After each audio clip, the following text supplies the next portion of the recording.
आ देखे ज़रा किसमें कितना है दम। तो आज की इस वीडियो में गाइस हम लोग यही देखने वाले हैं कि किसमें कितना है दम। वैसे तो बहुत सारे लोग बहस करते हैं कि थॉर सबसे ज़्यादा स्ट्रॉन्गेस्ट एवेंजर है, कैप्टन मार्वल सबसे ज़्यादा स्ट्रॉन्गेस्ट एवेंजर है या डॉक्टर स्ट्रेंज सबसे ज़्यादा स्ट्रॉन्गेस्ट एवेंजर है। तो इसी बहस के ऊपर आज हम बात करने वाले हैं और आज की इस वीडियो में मैं आप लोगों के लिए एक नया ही टॉपिक लेकर आया हूँ। वैसे तो मैं इस तरह की वीडियोस अपने चैनल के ऊपर करता नहीं हूँ, लेकिन इस बार मैंने सोचा कि कुछ अलग करना चाहिए। मुझे नहीं पता कि आप लोगों का इसके ऊपर रिस्पॉन्स कैसा आएगा, लेकिन आई होप कि आपको ये मेरी वीडियो पसंद आएगी। तो बेसिकली आज की इस वीडियो में हम बात करने वाले हैं एवेंजर्स के टॉप 10 सुपर हीरोज़ पे, स्ट्रॉन्गेस्ट सुपर हीरोज़ पे, और हम सिर्फ उन्हीं के ऊपर बात करेंगे जो एवेंजर्स की टीम में आ चुके हैं या फिर उनके साथ काम कर चुके हैं।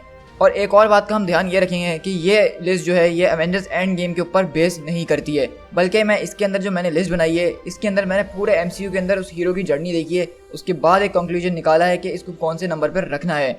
लेकिन एवेंजर्स एंड गेम के अंदर जो कुछ इवेंट्स हुए हैं उससे इस लिस्ट के ऊपर काफ़ी ज़्यादा असर पड़ा है। अगर ये लिस्ट में एवेंजर्स एंड गेम से पहले बनाता तो ये लिस्ट बिल्कुल ही अलग होती, लेकिन अब एवेंजर्स एंड गेम आने के बाद जैसा कि हमारा एक बहुत बड़ा इन्फिनिटी सागा ख़त्म होता है तो ये लिस्ट में काफ़ी ज़्यादा चेंजेस आपको मिलेंगी। सो गाइस आई होप कि आपको ये वीडियो बहुत ज़्यादा पसंद आएगी। तो वीडियो शुरू करने से पहले मेरी सिर्फ एक ही रिक्वेस्ट है कि मेरे चैनल को सब्सक्राइब जरूर करिएगा इस तरह का और ऑसम कंटेंट देखने के लिए। सो गाइस चलिए अपनी इस लिस्ट को स्टार्ट करते हैं।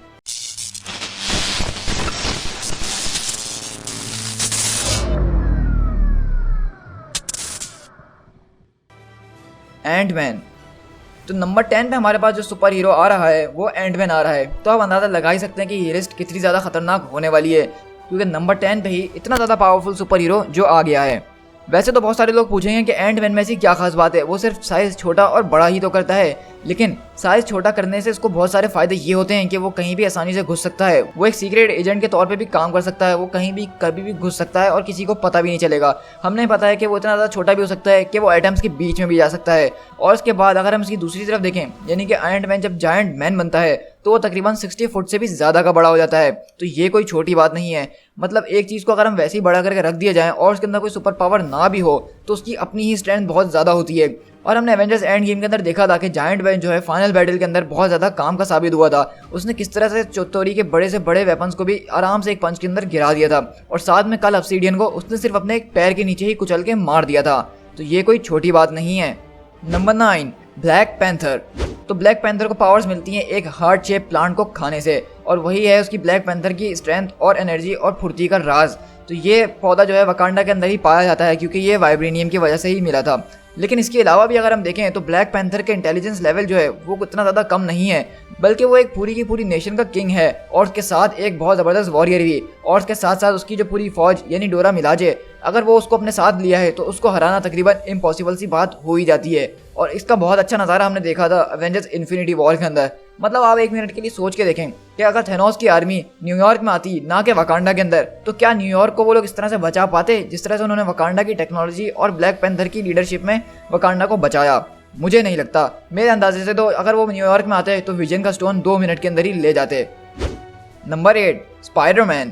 तो हो सकता है कि आप में से बहुत सारे लोग यहाँ पे थोड़ा सा शॉक्ड हो गए हों, लेकिन स्पाइडरमैन की स्ट्रेंथ का अंदाज़ा आप सबको अब तक हो जाना ही चाहिए। अगर हम उसके सूट्स और किसी और चीज़ की या वेब की भी बात ना करें तो उसकी अपनी स्ट्रेंथ जो है वो बहुत ज़्यादा है, क्योंकि उसको जो पावर्स मिली है एक रेडियो एक्टिव स्पाइडर के काटने से मिली हैं। तो इसके ज़रिए उसकी स्ट्रेंथ बहुत ज़्यादा इन्हेंस हो जाती है। उसके अलावा उसके पास उसका अपना स्पाइडी सेंस है।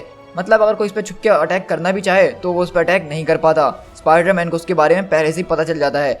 हमने देखा था कैप्टन अमेरिका सिविल वॉर के अंदर कि स्पाइडरमैन और कैप्टन अमेरिका के बीच जो लड़ाई होती है तो स्पाइडरमैन कैप्टन को सही की टक्कर दे रहा था, और उसके ऊपर एक पूरा का पूरा कैप्टन ने कंटेनर भी गिरा दिया था जिसको स्पाइडरमैन ने अपने हाथों से ही रोका हुआ था। वो बात अलग है, जब उसके पास आयरन स्पाइडर सूट आ जाता है तो उसकी पावर्स और ज़्यादा इन्हेंस हो जाती हैं। लेकिन मेरे हिसाब से स्पाइडरमैन का नंबर ये इस लिस्ट के अंदर बिल्कुल सही है। Number 7 the incredible Hulk. तो इनक्रेडिबल हल्क की जर्नी जो है MCU के अंदर बहुत ज़्यादा अलग रही है। मुझसे अगर आप पूछे तो मेरा फेवरेट जो पार्ट था वो 2008 वाले इनक्रेडिबल हल्क का था। मतलब उसके अंदर जो हल्क था, उसके अंदर जो ब्रूस बैनर था वो मेरा फेवरेट था, और ख़ास करके CGI डिज़ाइन जो था हल्क का वो मुझे बहुत ही ज़्यादा पसंद था, और उसके अंदर हमने हल्क की स्ट्रेंथ को बहुत ज़बरदस्त तरीके से देखा भी था। लेकिन उसके बाद से जो है MCU के अंदर मुझे हल्क की स्ट्रेंथ को लेके बहुत ज़्यादा इश्यूज़ रहे हैं। मतलब इन्होंने कभी भी हल्क का सही पोटेंशियल MCU के अंदर दिखाया ही नहीं है। तो शायद इसी वजह से ये लिस्ट के इतने नीचे है, वरना ये टॉप 5 के अंदर तो होता ही होता। लेकिन आप अगर इसकी स्ट्रेंथ का बात करें तो इसकी स्ट्रेंथ भी कुछ कम नहीं है, क्योंकि मैंने जैसे कि कहा कि ये लिस्ट जो है इसका नंबर 10 वाला ही मेंबर बहुत ज़्यादा स्ट्रॉन्ग है। तो हल्क का नंबर 7 पे होना ये कोई छोटी बात नहीं है। हमें हल्क की स्ट्रेंथ का अंदाजा अब हुआ है एवेंजर्स एंड गेम के अंदर, जब हमने देखा कि उसने इन्फिनिटी गॉन्टलेट को इस्तेमाल करा और सारे लोगों में से सबसे कम डैमेज जो है उसी ने हासिल करा। मतलब अगर वो इन्फिनिटी स्टोन्स की पावर को सह सकता है तो वो बहुत ही ज़्यादा पावरफुल है, लेकिन हम उसको फील्ड के अंदर इतना ज़्यादा काम करते हुए नहीं देखते हैं जिस तरह के वो पहले इनक्रेडिबल हल्क के अंदर तोड़फोड़ मचा रहा था। अगर हम वो चीज़ हल्क की दोबारा देखना शुरू कर दें तो हमें हल्क की स्ट्रेंथ का और ज़्यादा अंदाज़ा होगा। लेकिन अगर आप मुझसे पूछे तो मैं ये समझता हूँ कि अभी MCU के अंदर हम हल्क की और भी ज़्यादा स्टोरीज देखने वाले हैं जिसमें हमें उसकी स्ट्रेंथ का अंदाज़ा आगे जाके हो ही जाएगा। Number 6, iron man. तो आयरन मैन को तो लिस्ट के अंदर आना था ही, ये बात आप सबको पता थी, लेकिन कहाँ पे। हो सकता है ये बात आपके लिए थोड़ी सी शॉकिंग हो। अब बहुत सारे लोग मुझसे ये बहस करेंगे कि आयरन मैन को तुमने हल्क से ऊपर क्यों रखा है, हल्क की स्ट्रेंथ के आगे तो कोई टिक ही नहीं सकता है, वो एक बहुत बड़ा ग्रीन मॉन्स्टर है और आयरन मैन वो तो सिर्फ एक इंसान है। मैं मानता हूँ कि वो एक इंसान है, लेकिन उसके पास अपना दिमाग है और दिमाग की स्ट्रेंथ जो होती है वो बॉडी की स्ट्रेंथ से बहुत बड़ी होती है। उसने अपना दिमाग का इस्तेमाल करके ही इतने इनक्रेडिबल सूट्स बनाए हैं और वो सब आप मूवी में देख ही चुके हैं। मैं सिर्फ यहाँ पे एक पॉइंट आपके सामने रखना चाहूँगा, वो ये है कि मैंने आयरन मैन को एक वजह से सिर्फ हल्क के ऊपर रखा है और वो वजह ये है कि उसने जो है हल्क को हरा दिया था। और बेसिकली हमने देखा था एवेंजर्स एज ऑफ अल्ट्रॉन के अंदर जब स्कारलेट विच हल्क के दिमाग के अंदर उसको पता नहीं क्या दिखाती है जिससे वो पागल हो जाता है और वो रैम्पेज पे निकल जाता है। मतलब इस वक्त हल्क जो था सबसे ज़्यादा खतरनाक मूड के अंदर था, इससे ज़्यादा गुस्सा, इससे ज़्यादा पागलपन हमने हल्क के अंदर कभी नहीं देखा था। और उस हालत में भी आयरन मैन ने जो है अपना सूट यानी वेरोनिका जो कि हल्क बस्टर सूट है उसका इस्तेमाल करा, जो कि बेसिकली उसने और ब्रूस बैनर दोनों ने मिलकर ही बनाया था। लेकिन बात यहाँ पे ये है कि उसने हल्क के उस वाले रूप को ठंडा कर दिया था और ये मैं समझता हूँ कोई आम बात नहीं है। इसके अलावा अगर हम देखें तो आयरन मैन जो है अवेंजर्स मूवी के अंदर थॉर को भी बहुत ज़बरदस्त टक्कर दे चुका है, साथ में कैप्टन अमेरिका, और वो तकरीबन हर किसी खतरनाक विलन से लड़ चुका है। और सबसे ऑनरेबल मेंशन आयरन मैन की फाइट्स के जो हैं, और मेरा फेवरेट वो बैटल है जो कि आयरन मैन ने टाइटन पर लड़ी थी थैनोस के साथ। हमें पता है कि वहाँ पे आयरन मैन अकेला था और थैनोस के पास 3 इन्फिनिटी स्टोन्स भी थे, तो ये कोई आम बात नहीं है क्योंकि देखा जाए तो आयरन मैन सिर्फ एक आम इंसान है जिसके पास कोई किसी किस्म की पावर नहीं है, लेकिन उसने अपने दिमाग का ऐसा इस्तेमाल करा है कि वो इन्फिनिटी स्टोन्स की पावर के सामने बिना झिझक लड़ सकता है। तो यही वजह है कि आयरन मैन जो है इस लिस्ट के ऊपर इतना ज़्यादा ऊपर है। और वैसे मैं आयरन मैन और शूरी के ऊपर एक बहुत पहले वीडियो बना चुका हूँ जिसमें मैंने आयरन मैन के बारे में, उसकी हिस्ट्री, उसका पास्ट, उसका फ्यूचर बहुत डिटेल में डिस्कस किया है, तो आप चाहें तो मेरी वो वीडियो मेरे चैनल पर देख सकते हैं। Number 5, captain America. तो ये बहुत ज़्यादा शॉकिंग होगा आप लोगों के लिए, ये बात मैं लिख के दे सकता हूँ, लेकिन कैप्टन अमेरिका की जर्नी जो थी एवेंजर्स एंड गेम से पहले वो बिल्कुल ही अलग थी। अगर आप मुझसे पूछते हैं एवेंजर्स एंड गेम से पहले कि कैप्टन अमेरिका इस लिस्ट में कहाँ आएंगे, तो वो मोस्ट प्रोबेबली 8, 9 या 10 पे ही आते, इससे ऊपर वो नहीं आ पाते। माना कि उनके पास सुपर सोलर सीरम है और उनके पास अपनी इनक्रेडिबल शील्ड है, लेकिन इससे ये बात साबित नहीं होती कि वो गॉड्स को चुनौती दे सकें, वो हल्क को लड़ सकें और थैनोस से अकेले मुकाबला कर सकें।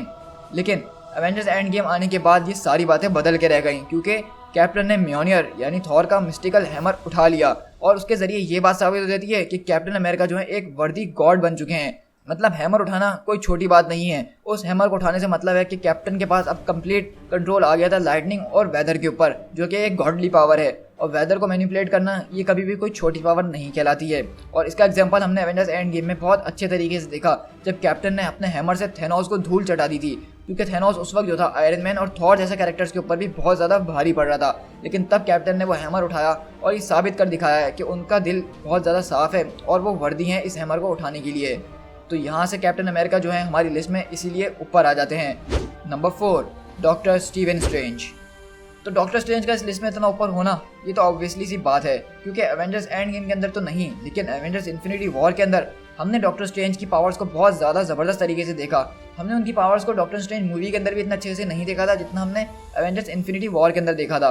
हमने देखा कि किस तरह से उन्होंने टाइटन के ऊपर थैनोस की बैंड बजा के रख दी थी। हमने देखा कि डॉक्टर स्ट्रेंज ने अपना सबसे ज़बरदस्त वेपन यानी टाइम स्टोन का तो इस्तेमाल करा ही नहीं था, बल्कि उन्होंने अपने स्पेल और अपना दिमाग लगाया ऐसा कि थैनोस के उन्होंने नाक पे दम कर दिया था। हमें पता है कि डॉक्टर स्ट्रेंज कितने ज़्यादा ताकतवर हैं। वो चाहे तो माइंड रीड कर सकते हैं, वो चाहे तो उड़ सकते हैं, वो चाहे तो टेलीपोर्ट कर सकते हैं, वो चाहे तो पावरफुल ब्लास्ट क्रिएट कर सकते हैं। मतलब आप सिर्फ एक पावर का नाम लें और डॉक्टर स्ट्रेंज वो आपको करके दिखा देंगे।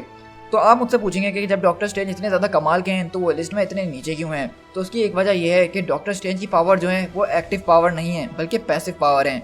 एक्टिव पावर का मतलब ये होता है कि वो पावर मुस्तकिल उनके अंदर ही है, वो जब चाहें इस्तेमाल कर सकते हैं। और पैसिव पावर का मतलब ये होता है कि जब उनको उस पावर का इस्तेमाल करना हो उनको कोई खास एक्शन या कोई खास स्पेल पढ़ना पड़ेगा। और इसी वजह से हमने देखा था कि एवेंजर इन्फिनिटी वॉर के अंदर जब वो अपना टाइम स्टोन यूज़ कर रहे होते हैं एबनी मॉ के खिलाफ, तो एबनी मॉ उनके हाथ बांध देता है, जिसकी वजह से वो अपना स्पेल कंप्लीट नहीं कर पाते हैं और वो टाइम स्टोन यूज़ नहीं कर पाते हैं। तो यहाँ से ये एक ड्रॉबैक है जो कि डॉक्टर स्ट्रेंज के अंदर है। अगर डॉक्टर स्ट्रेंज अपना किसी वजह से स्पेल भूल जाते हैं तो वो अपनी पावर इस्तेमाल नहीं कर पाएंगे, तो इसलिए वो इस लिस्ट में थोड़ा नीचे हैं। Number 3, captain Marvel. ये एक बहुत बड़ी बहस है जो आप लोग मुझसे पूरा दिन कर सकते हैं, लेकिन मैंने अब तक जो भी कैप्टन मार्वल की जर्नी देखी है मैं मान गया हूँ कि वो बहुत ज़्यादा पावरफुल हैं, लेकिन कहीं ना कहीं उनको बहुत ज़्यादा यानी ओवर पावर दिखाया गया है। और मेरे हिसाब से बाकी के जो 2 सुपर हीरोज़ आने वाले हैं वो इनसे कहीं ना कहीं ज़्यादा पावरफुल है। मैं मानता हूँ कि उन्होंने थैनोस को अकेले जो है धूल चढ़ा दी थी, उसका इन्फिनिटी गॉन्टलेट उसके हाथ में था और कैप्टन मार्वल ने उसको थोड़ा टाइम तक रोकने की कोशिश भी करी। थैनोस का पूरा शिप उन्होंने अपने हाथों से उड़ा दिया। और कैप्टन मार्वल मूवी के अंदर हमने देखा कि उन्होंने क्री के वॉरशिप को भी स्पेस के अंदर ले जाके आराम से ठिकाने लगा दिया था और उनके पास बहुत ही ज़्यादा इनक्रेडिबल स्पीड है जिससे वो कहीं भी फ़ौरन ट्रैवल करके जा सकती हैं। लेकिन हमारे जो बाकी के 2 सुपर हीरोज़ हैं, मुझे ऐसा लगता है मेरे हिसाब से वो इनसे ऊपर डिजर्व करते हैं। Number 2, Thor Odinson. हाँ, तो मुझे पता है कि आप लोगों को इसी बात का इंतजार था कि आखिरकार थॉर कहाँ रह गया है। सबसे पहले मैं ये बात क्लियर कर दूं कि एवेंजर्स एंड गेम के अंदर जो थॉर का रूप है उसके ऊपर अगर हम खाली बात करेंगे तो थॉर 5 या 6 नंबर पे ही आएगा। लेकिन जैसा कि मैंने वीडियो के शुरू में ही कहा था कि मैं ओवरऑल जर्नी की बात कर रहा हूँ एक सुपर हीरो की, तो हमें ये बात पता है कि हमने थॉर का जो बेस्ट रूप देखा था वो एवेंजर्स इन्फिनिटी वॉर और थॉर रैग्नारॉक के अंदर ही देखा था। और उसके अंदर जो हमने थॉर की पावर देखी थी वो बहुत ही ज़्यादा इनक्रेडिबल थी, हम उसका अंदाज़ा लगा भी नहीं सकते हैं। थॉर की जर्नी जो है शुरू से बहुत ज़्यादा स्लो चल रही थी, मतलब Thor 1, Thor 2, Avengers age of Ultron, Thor की जर्नी काफ़ी ज़्यादा स्लो थी, लोग उससे बोर होना शुरू हो गए थे। लेकिन थॉर रैग्नारॉक के अंदर जब डायरेक्टर टाइका वाइटिटी को अपॉइंट किया तो उन्होंने थॉर के कैरेक्टर को ऐसा बना दिया है कि हर कोई अब सिर्फ थॉर थॉर और थॉर ही कर रहा है। तो मैं आपको ये बात बता दूं कि थॉर जो है बहुत ही ज़्यादा पावरफुल कैरेक्टर है, मतलब वो एक लिटरली गॉड है, उसका इन बीइंग से तो मुकाबला है ही नहीं। लेकिन कुछ वजह से जो है एवेंजर्स एंड गेम के अंदर हमने देखा कि वो कमज़ोर पड़ गया था। लेकिन अगर वो सब हम साइड पर हटा दें और हम अगर एवेंजर्स इन्फिनिटी वॉर वाली परफॉर्मेंस थॉर की देखें, सबसे पहली मिसाल तो ये है कि हमने देखा था कि जब थॉर अपना स्टॉर्म ब्रेकर बनाने के लिए जाता है तो वो सामने खड़ा एक स्टार की पूरी एनर्जी अपने ऊपर ले लेता है, तो वो हीट जो थी कम से कम भी मिलियंस ऑफ डिग्री की होगी और वो थॉर ने काफ़ी टाइम तक बर्दाश्त करी और वो सह चुका था। तो ये कोई छोटी बात नहीं है, हम यहीं से अंदाज़ा लगा सकते हैं कि थॉर कितनी ज़्यादा हीट एनर्जी बर्दाश्त कर सकता है। उसके अलावा जब थॉर के पास स्टॉर्म ब्रेकर आ जाता है और जब वो वकांडा के अंदर एंट्री मारता है तो उसके बाद तो मुझे कुछ बताने की ज़रूरत ही नहीं है। मतलब हम सबको पता है कि किस तरह से उसने पूरी थैनोस की आर्मी के नाक में दम करके रख दिया था, उनके शिप्स में जो है वो ऐसी घुस के फट रहा था जैसे कोई चीज़ ही नहीं हो। और सबसे बड़ी थॉर की पावर का अंदाज़ा हमें तब होता है जब मैट टाइटन थैनोस अपने 6 इन्फिनिटी स्टोन्स की पावर सीधा थॉर के ऊपर मारता है और थॉर जो है अपना स्टॉर्म ब्रेकर का इस्तेमाल करके वो 6 की 6 पावर को चीरता हुआ सीधा उसके सीने में घुसता है।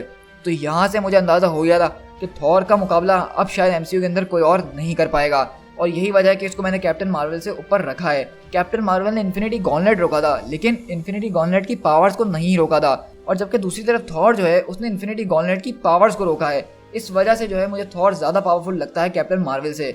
और वैसे भी अभी थॉर की तो बहुत सारी जर्नी बाकी है, जैसे कि वो गार्डियन ऑफ द गैलेक्सी को ज्वाइन कर चुका है, तो हम मुझे उम्मीद है कि हम उसकी पावर्स को और भी ज़्यादा अच्छे तरीके से देखेंगे जैसा कि हम कॉमिक्स में देखते आए हैं। तो नंबर 1 पे हमारे पास है द स्कारलेट विच। जी हाँ बिल्कुल, मैं समझता हूँ कि स्कारलेट विच जो है एमसीयू के अंदर सबसे ज़्यादा स्ट्रॉन्गेस्ट एवेंजर है। हाँ मुझे पता है, तो चलिए थोड़ी सी बहस कर लेते हैं।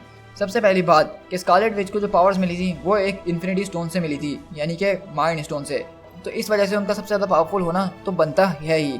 मैं मानता हूँ कि आप अभी भी मेरी बात नहीं माने होंगे, तो चलिए थोड़ी सी और बहस कर लेते हैं। स्कारलेट विच जो है दरअसल उसका पोटेंशियल अभी तक एमसीयू के अंदर दिखाया गया ही नहीं है। वो बहुत कुछ कर सकती है लेकिन जितना दिखाया गया हम उस पर नज़र डालते हैं। हमने देखा था एवेंजर्स इन्फिनिटी वॉर के अंदर कि जब थैनोस जो है विजन का स्टोन लेने के लिए आ रहा होता है तो विजन बोलता है कि तुम इस स्टोन को डिस्ट्रॉय कर दो, और हम देखते हैं कि बेसिकली स्कारलेट विच जो है अपनी प्योर एनर्जी, अपनी प्योर पावर इस्तेमाल करती है और उसका स्टोन डिस्ट्रॉय करने लग जाती है। लेकिन उसी के साथ हमने देखा था कि थैनोस को रोकने में पूरी की पूरी एवेंजर्स की टीम, वकांडा के लोग सब नाकाम हो जाते हैं और वो वांडा के पास आ गया होता है और इस वक्त उसके गॉन्टलेट के अंदर 5 इन्फिनिटी स्टोन्स लगे हुए होते हैं। लेकिन वांडा एक तरफ जो है इन्फिनिटी स्टोन यानी कि माइंड स्टोन तोड़ रही होती है और दूसरी तरफ 5 इन्फिनिटी स्टोन्स की पावर को रोक के रखी होती है। तो आप अंदाज़ा लगा रहे हैं कि वो जो है बेसिकली एक इन्फिनिटी गॉन्टलेट से भी ज़्यादा ताकतवर हो गई है, क्योंकि 5 स्टोन तो उसने वहाँ पर रोके हुए ही हैं और एक छठा स्टोन उसको वो तोड़ने की कोशिश कर रही है। तो उससे ये बात साफ हो जाती है कि वो बेसिकली इन्फिनिटी गॉन्टलेट से ही ज़्यादा पावरफुल है। लेकिन अगर आप यहाँ पे भी अग्री नहीं करते मेरी बात से, तो आप ये बात शायद भूल रहे हैं कि एवेंजर्स एंड गेम के अंदर सिर्फ एक ही ऐसी सुपर हीरो थी जिसने थेनोस को रुलाने पे मजबूर कर दिया था। मतलब थेनोस ने अपने लोगों की कुर्बानी दे दी, क्योंकि हमें पता है कि जब स्कारलेट विच थेनोस के सामने आती है तो थेनोस को पहचानने से इनकार कर देता है, लेकिन फिर स्कारलेट विच को उसकी पूरी नानी याद दिला के ही रहती है। और हम देखते हैं कि वो बेसिकली उसको अपनी पावर्स के अंदर ऐसा जगड़ती है कि अगर 2 सेकंड और होते तो शायद स्कारलेट विच ने उसका पेस्ट बना दिया होता। लेकिन थेनोस तभी बोलता है कि मिसाइल्स मारना शुरू करो, जिससे वो अपनी आर्मी, अपने लोगों की भी परवाह नहीं करता, क्योंकि उसकी जान के ऊपर बात आ गई होती है। थेनोस को पहली बार सबसे ज़्यादा डर यहीं पे लगा था अपनी मौत का, ना कि तब लगा था जब कैप्टन मार्वल उसको रोकने के लिए आई थी। वो तब भी उससे लड़ रहा था, लेकिन स्कारलेट विच के सामने वो लड़ ही नहीं सकता था। और दूसरी तरफ हमने देखा कि थेनोस का जो ब्लेड जिसने कैप्टन अमेरिका की शील्ड के टुकड़े टुकड़े कर दिए, स्कारलेट विच ने अपनी प्योर एनर्जी से, यानी अपनी ही सिर्फ पावर से उस ब्लेड के 2 टुकड़े कर दिए थे। तो ये कोई छोटी बात नहीं है। और बहुत सारे लोग बोल रहे हैं कि वो ब्लेड जो है पूरो मेटल का बना हुआ है, वो वही मेटल है जिससे थॉर का हैमर बना हुआ है। तो आप अंदाजा लगा सकते हैं कि स्कारलेट विच अगर ऊरो मेटल को तोड़ सकती है तो वाइब्रेनियम उसके लिए हलवा है, हलवा। सो गाइज, ये थे मेरे टॉप 10 एवेंजर्स की लिस्ट, और मुझे पूरी उम्मीद है कि आपको ये लिस्ट काफ़ी ज़्यादा पसंद आई होगी। मुझे पता है कि आप में से बहुत सारे लोग होंगे जो कि बोल रहे होंगे नहीं यार, टॉप 5 जो तुमने लिस्ट बनाई है उसमें जो कैरेक्टर्स हैं वो तुमने ऐसे नहीं ऐसे रखने चाहिए थे। तो मैं बुरा बिल्कुल भी नहीं मानूंगा आपकी बातों का, क्योंकि सबकी अपनी अपनी चॉइस होती है, अपनी अपनी मर्जी होती है। मैंने जो लिस्ट बनाई है मैंने उसके रीजंस आपके सामने रख दिए हैं। तो अगर आपके दिमाग में कोई और लिस्ट है या आप समझते हैं कि नंबर 1 या नंबर 2 पे कोई और होना चाहिए, तो प्लीज़ कमेंट करके मुझे ज़रूर बताइएगा। मैं आप सबके कमेंट्स देखना चाहता हूँ, और साथ में मुझे एक रीज़न भी देगा ताकि मुझे भी पता चले कि आपने उसको नंबर 1 पे रखा है तो क्यों रखा है। सो गाइस, इस वीडियो को ज़्यादा से ज़्यादा शेयर करिएगा अपने दोस्तों के साथ, ताकि वो लोग भी देख सकें। और मुझे कमेंट करके ये बताइएगा कि आपको इस तरह की वीडियोस कैसी लगती हैं, क्योंकि मैंने अपने चैनल पे ये वीडियो फर्स्ट टाइम बनाई है। मतलब मैंने अपने चैनल पे इस तरह की वीडियो फर्स्ट टाइम ट्राई करी है, और मुझे नहीं पता कि इसके ऊपर आपका कैसा रिएक्शन होगा। तो क्यों ना हम एक लाइक टारगेट रख लें ताकि मुझे पता चल जाए। तो इस वीडियो के ऊपर हम 200 लाइक्स का टारगेट रखते हैं। अगर वो टारगेट कंप्लीट हो गया तो मैं समझ जाऊंगा कि आपको मेरी वीडियो बहुत ज़्यादा पसंद आई है। मेरे चैनल को सब्सक्राइब जरूर करिएगा, और मुझे इंस्टाग्राम और फेसबुक पे फॉलो करते रहिएगा। So guys, this is Speed Tiger. मिलते हैं किसी और वीडियो में। Till then, thank you so much.